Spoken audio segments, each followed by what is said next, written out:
Hello everyone and welcome back to another tutorial from Finance for Beginners. In this video, I'm going to show you how you can log into your existing account on the Monese application. So let's get started right away. First of all, open up the Monese application on your device, and after you have chosen the language, you will see the login as well as get started button.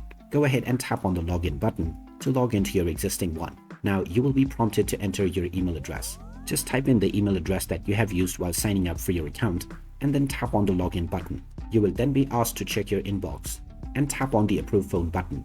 So just tap on open email to open up your email application, and then once you tap on the approve phone button, your device will be approved. You will then be asked to enter the password that is associated with your account. So just type in your account password and then tap on the login button, and now you will be logged into your existing account on the Monese application right away.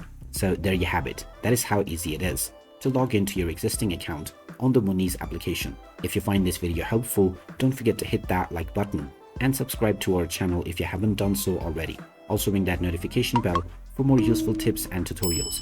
Thanks for watching, and I will see you again in the next video.